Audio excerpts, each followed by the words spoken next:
موسیقي باندې یو سړی ایمان نه راوړي او د ثواب کار یې نه ګڼي او ضروري قیمتي ټایم ور باندې نه ضایع کوي او د بې حیایۍ او د بې ادبۍ سبب نه ګرځي، هسې د ټایم پاسۍ دپاره یو سړی دا شی استعمالوي، نو دا بیا دومره خطرناک نه دی لکه څومره زموږ مولیانو د دې نه یو کفر جوړ کړی دی. افسوس خو مال هغه ټیم کې راغی چې نن مفتیان حضرات چې نوم پې د مفتي لګېدلی دی، لیبل پې د مفتي لګېدلی دی، هغې نه د موسیقۍ باره کې تپوس چې کله کېږي هغه به موسیقۍ کو هسې اورې، دا سندرې کو هسې اورې، په دې کې ګناه نشته دی. یاد وساتئ مسلمانانو، دا د مفتي په نوم باندې د اسلام دشمن دی، دا د مفتي په نوم باندې د قرآن دشمن دی، دا د مفتي په نوم باندې د آقای نامدار دشمن دی، دا زما د امام الانبیاء د احادیثو مبارکه و دشمن دی. وی موسیقي اورم څنګه چل دی، هغه وی هسې اوره ګناه پکې نشته. دا د مولیانو خبرې دي، دا مولیانو جوړې کړې دي، دا د مولا خبره نه ده، دا د آقای نامدار خبره ده، دا د امام الانبیاء خبره ده، دا د خاتم الانبیاء خبره ده. امام الانبیاء ویلی دي هغه خلک چې موسیقي اوري دا په ګناه کې اخته دی، چې موسیقۍ ته ناست دی فاسق دی. والتلذذ بها کفر، کم سړی چې موسیقۍ باندې خوند اخلي مزه اخلي، امام الانبیاء وی اسلام نه خارج دی، امام الانبیاء وی کافر دی. او مفتی صاحب د آخرت فکر ځان سره پیدا کا، او مفتی صاحب د قبر فکر ځان سره پیدا کا. سبا به قبر لورځي، سبا به امام الانبیاء لورځي، سبا به د الله مخې ته ودرېږي. نن امت مسلمه مه ګمراه کوه، نن امت مسلمه مه بېلارې کوه.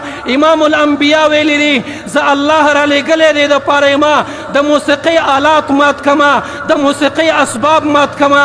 امام الانبیاء وی دوه اوازونو باندې د الله لعنت دی، یو د موسیقۍ اواز دی، د ټنګ ټکور اواز دی. دې د جرت خبرې ته وګوره، دې د غیرت خبرې ته وګوره. دې نه الله نه شرم نه ورځي، د قرآن نه شرم نه ورځي، د پیغمبر نه خو ځکه نه شرمېږي، د پیغمبر نه خو ته منې کرې، د حدیثو نه ځکه نه شرمېږي، د حدیثو نه ته منې کرې. دا دومره لوی امت په خبره باندې نه پوهېږي. امام بخاري په خبره نه پوهېږي، امام مسلم په خبره نه پوهېدو، امام ترمذي نه پوهېدو، امام بهقي نه پوهېدو، د امت لوی لوی اکابر نه پوهېږي. ته محقق پیدا شوې، ته راغلې کله د یو شي نه انکار کې، معراج نه تا انکار وکړو، د امام الانبیاء د سنتو نه تا انکار کړی دی، احادیثو نه تا انکار کړی دی.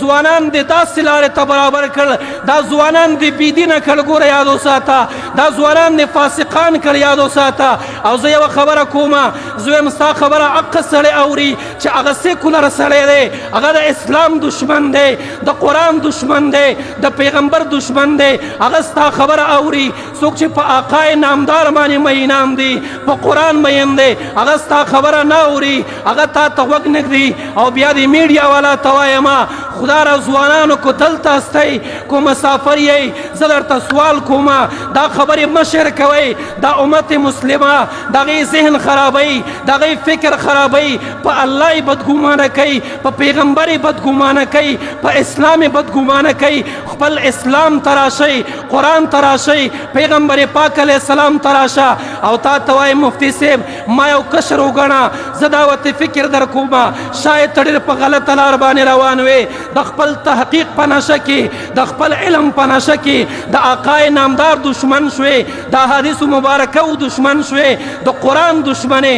ځان په خبره باندې پوه کا، او دې د غیرت خبرې ته وګوره، دې د جرت خبرې ته وګوره. وی د عالم د بیان نه اورېدل چې د ملا تقریر واورې، وی دې نه موسیقۍ کې ثواب ډېر دی، الله اکبر. وی دې نه په لډو کې ثواب ډېر دی، دې نه په تاش کې ثواب ډېر دی. او خدای د خدای تعالی بندګانو دا په کوم طرف روان یو؟ لاندې چې وګورې دنیا مخلوق دی ورپسې. دا چې دجال راشي څه به کوئ؟ دا چې دجال غوندې فتنه راغله څه به کوئ؟ دا خو یو سړی دی د آقای نامدار دشمن دی، د هغې د حدیثو مبارکه و دشمن دی. دا کو غټې فتنې راغلې تاسو به څه کوئ؟ په خپل علماو باندې اعتماد وساتئ. دا دومره دین چې موږ او تاسو ته بیان کو، په مکې علماو باندې اعتماد او یقین وکئ. او داسې علما چې هغې د آقای نامدار دشمنان دي، د هغې په مخ باندې لاړې ورټوکئ، د هغې بیان ما اورئ دغه تقریر ما اورئ دغه تقریر ما شرکوئ او کو چرته شرکوئ ثواب تاسو آقا نامدار لور شئ تاسو به امام الانبیاء له جواب ورکئ تاسو به د آقا نامدار مخې ته ولاړ تاسو به وایئ چې الله د آقا نامدار دشمنی کوله او موږ ورسره ملګرتیا کوله تا ته مې سوال لرې مفتی صاحب درخواست مې دا دی خدا را د امت مسلمانو جوانان مه ګمراه کوه خدا را دا مه بېدینه کوه موږ ډېر محنت کړی دی موږ د یهودیانو مقابلې ته ولاړي موږ د عیسیانو مقابلې ته ولاړي موږ د کافرانو مقابلې ته ولاړي راځئ چې د کفر مقابله وکړو راځئ چې د یهودیت مقابله وکړو د کافر دپاره یو سړی هم نشته دی د انګریز دپاره یو سړی هم نشته دی د یهودي دپاره یو سړی هم نشته دی او خپل میز کې دومره نراني ټول ځوانان هم بېدین او ګمراهان کړو د اسلام نه باغیان کړو دا څه دین دی چې دې خلکو ته بیانوي دا څه دین دی چې دې په